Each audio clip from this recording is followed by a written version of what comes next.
Hi hello welcome to D99 TV. ఈరోజు మన ముందు ఇన్స్టాగ్రామ్లో సోషల్ మీడియాలో తనకంటూ ఒక గుర్తింపు తెచ్చుకొని ఈరోజు ఒక టీంని ఏర్పాటు చేసుకొని ఎంతో మందికి ఇన్స్పిరేషన్గా నిలిచిన వైజాగ్ సత్యతో ఈరోజు మనం ఇంటర్వ్యూ చేద్దాం.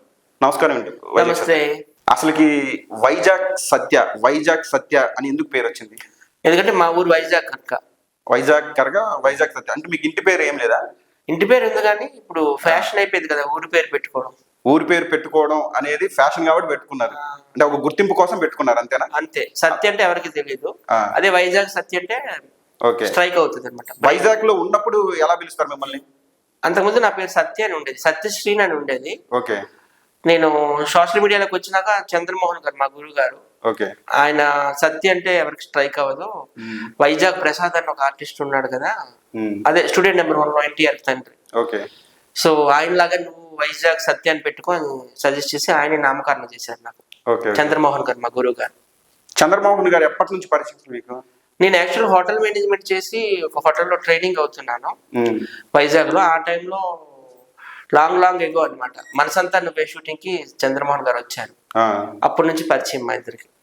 అసలుకి హోటల్ మేనేజ్మెంట్ చేసి అసలుకి ఈ ఫీల్డ్ లోకి రావడానికి కారణం ఏంటి అసలుకి? నేను ఇప్పుడు when I was just 3 years old boy, నేను సినిమా స్టార్ అవ్వాలని కలలు కన్నాను. ఎందుకంటే మా డాడీది business sound systems, lightings, DJ అనమాట. మా డాడీ అక్కడే అప్పట్లోనే మా డాడీ కింద 10 మంది వర్కర్స్ ఉండేవారు 90s 80s లోనే. నేను ఏంటంటే ఎక్కువ సాంగ్స్ వింటుండేవాడిని. ఎవరివి? ఘంటసాల గారివి, పి సుశీల గారివి, ఎస్ జానకి గారివి, కెఎస్ చిత్ర గారివి, జేసుదాస్, అలాగే ఎస్పి బాలసుబ్రహ్మణ్యం, అలాగే చిరంజీవి, బాలకృష్ణ, విజయశాంతి సినిమాలు ఎక్కువ చూసేవాడు. సో వాళ్ళలాగే నేను స్టార్ అవ్వాలని అప్పట్లో అనుకున్నాను. సో అది బ్రెయిన్ లో పెట్టుకొని నేను హోటల్ మేనేజ్మెంట్ చేశాను. హోటల్ మేనేజ్మెంట్ చేస్తే మనకు అక్కడ సినిమా వాళ్ళు పరిచయం అవుతారు, ఏమైనా అవకాశాలు వస్తాయని నేను అక్కడ జాయిన్ అయ్యాను. ఇప్పుడు హోటల్ మేనేజ్మెంట్ చేశారు, ఇంతకు ముందే మీకు స్టార్ అవ్వాలని ఉంది అన్నారు కదా, డైరెక్ట్ గా సినిమా ఇండస్ట్రీలోకి రావచ్చు, హోటల్ మేనేజ్మెంట్ ఎందుకు చేశారు? డైరెక్ట్ గా ఎవరు మనల్ని తీసుకుంటారు? మనకి ఎవరు తెలిసిన వాళ్ళు ఉన్నారు సినిమా ఇండస్ట్రీలో? ఇప్పుడు మీరు ఎలా వచ్చారు? అప్పట్లో మాకు శరత్ బాబు గారు కొంచెం పరిచయం మా డాడీకి. ఓకే. శరత్ బాబు గారు ఒక్కలే మా ఊరు పక్కన అనమాట. మాది యాక్చువల్ గా వైజాగ్ పక్కనే రాజాం. సో రాజాం పక్కనే ఆమదల వలసలో శరత్ బాబు గారు, అలాగే జేవి స్వామియాజులు గారు, వాళ్ళిద్దరే ఉన్నారు మా ఊరు పక్కనే. జేవి స్వామియాజులు గారు వాళ్ళు మాకు ఇప్పుడు టచ్ లో లేదు, కానీ శరత్ బాబు గారు మా డాడీకి తెలుసు. సో తన ద్వారా మనకు అవకాశాలు రాలేదు, కానీ మేము ఎప్పుడు వెళ్ళలేదు ఆయన దగ్గరికి. కాకపోతే కలిసేవాడిని అప్పుడప్పుడు వెళ్ళి. చిన్న కుర్రాడు ఆయన ఎప్పుడో వస్తుండేవారు, ఆయన చెన్నైలో ఉండేవారు, ఎప్పుడో వస్తుండేవారు. కానీ ఆయన ఏంటంటే చాలా రిజర్వ్డ్ అనమాట, ఎవరితో ఎక్కువ మాట్లాడరు. జస్ట్ ఏదో ఫోటో ఇచ్చామో అంతవరకు. మనం 10 మాటలు మాట్లాడితే చాలా సైలెంట్గా ఉండేవారు.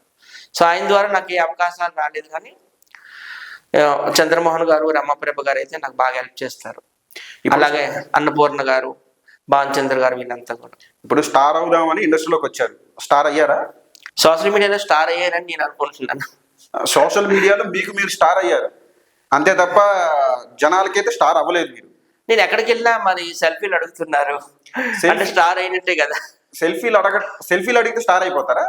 స్టార్స్ తోనే కదా ఫొటోస్ దిగుతారు, నార్మల్ పీపుల్ తో దిగరు కదా, కామన్ పీపుల్ తో దిగరు కదా. ఎవరితో అయినా కానీ ఒక మనిషి అందంగా ఉన్నాడని ఫోటోలు దిగుతారు, దానికి స్టార్ అయిపోయినట్టేనా? అవునా? పోనీ ఏదో రకంగా అందంగా ఉన్నానని ఒప్పుకున్నారు కదా, థ్యాంక్ యూ. ఓకే.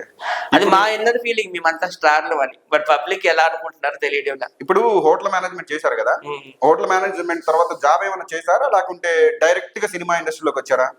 నాకు మధ్యలో చంద్రమోహన్ గారు చాలా సినిమాల్లో అవకాశాలు ఇప్పించారు. దువ్వాడ జగన్నాథం అనే ఒక మూవీ ఉంది, అందులో